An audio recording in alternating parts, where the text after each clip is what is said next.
राजा विक्रमादित्य बेताल को ले जाने में कई बार विफल रहे, लेकिन उन्होंने हार नहीं मानी। इस बार भी उन्होंने बेताल को अपने कंधे पर लादा और आगे बढ़ने लगे। हर बार की तरह इस बार भी बेताल ने राजा को नई कहानी सुनाई। एक बार की बात है, उज्जैन शहर में एक राजा राज करता था। उसका नाम वीरदेव और रानी का नाम पद्मा था। उन दोनों की एक बेटी थी रूपमती। एक बार रूपमती अपनी सहेलियों और मंत्रियों के साथ राज्य में घूमने निकली। घूमने के साथ साथ वह अपनी प्रजा को कुछ भेंट भी दे रही थी। इतने में एक व्यक्ति ने राजकुमारी को एक खूबसूरत साड़ी भेंट में दी।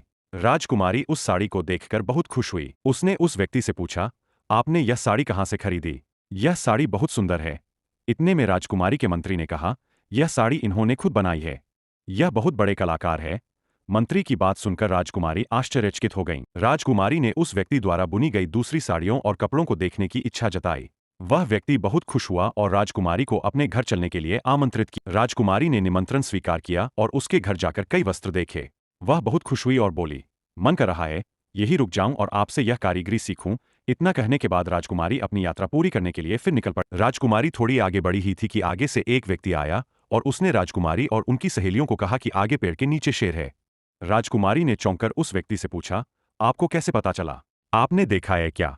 उस व्यक्ति ने कहा, नहीं राजकुमारी, मुझे मेरे पक्षी दोस्त ने जानकारी दी है। राजकुमारी फिर चौंकी। उन्होंने पूछा, क्या आप पक्षियों से बातें करते हैं? तो उस व्यक्ति ने जवाब दिया कि उसे पक्षियों, जानवरों और पानी में रहने वाले जीवों की भाषा आती है। राजकुमारी ने युवक से भाषा सीखी की इच्छा बताई और उसे महल में आने को बोला। युवक ने मना करते हुए बोला कि ये जंके ही मेरा घर है। तब राजकुमारी ने कहा कि कभी भविष्य में मौका मिला तो वो भाषा सीखने के लिए मिलेगी। इतना कहकर राजकुमारी आगे बढ़ गई। यात्रा लंबी थी। यात्रा करते करते राजकुमारी की तबीयत खराब होने लगी। राजकुमारी को वैद्य के पास ले जाया गया। उस वैद्य ने राजकुमारी को उनके यहाँ आराम करने को कहा और जड़ी बूटी दी। उस दवा के सेवन से कुछ ही घंटों में राजकुमारी ठीक हो गईं। राजकुमारी ने उस वैद्य का धन्यवाद किया। राजकुमारी ने वैद्य को कहा, आप बहुत अच्छा और पुण्य का काम कर रहे हैं। मेरा भी मन है कि मैं भी दूसरों की ऐसे ही सेवा करूं। फिर राजकुमारी अपनी यात्रा पूरी करने आगे निकल पड़ी। वह थोड़ी दूर ही गई थी कि उसका पैर जानवरों के लिए बिछाए गए एक जाल में फंस गया। राजकुमारी मदद के लिए चिल्लाने लगी। इतने में एक वीर ने अपनी सूझबूझ और तीरंदाजी से राजकुमारी को जाल से बाहर निकाला। राजकुमारी खुश हुई और उसने वीर का धन्यवाद किया। साथ ही उससे दोबारा मिलने की इच्छा जताकर वहां से चली गई। इसके बाद राजकुमारी लंबी यात्रा के बाद महल लौट आई। घर लौटने के बाद राजा ने उन्हें बताया कि आसपास के राज्यों से राजाओं और राजकुमारों के रिश्ते आने लगे हैं। राजकुमारी ने पिता की बात सुनी और कहा कि उन्हें कोई राजा या राजकुमार नहीं, बल्कि कोई साधारण व्यक्ति चाहिए। राजा ने बेटी की बात को मानते हुए स्वयंवर की घोषणा की।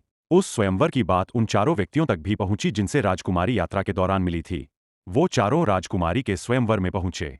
कहानी यहां तक पहुंची ही थी कि हर बार की तरह इस बार भी बेताल ने कहानी को बीच में रोकते हुए विक्रम से सवाल पूछ बैठा।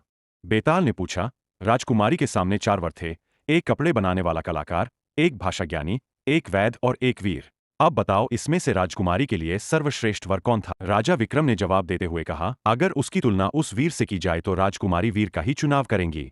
राजा का कोई बेटा नहीं है, इसलिए वीर दामाद ही राज्य की रक्षा कर सकता है। विक्रम की बात सुनकर बेताल खुश हो गया, लेकिन हर बार की तरह विक्रम के बोलते ही बेताल फिर पेड़ पर जाकर लटक गया। अगर आपको यह कहानी पसंद आई हो तो कृपया लाइक और सब्सक्राइब जरूर करें।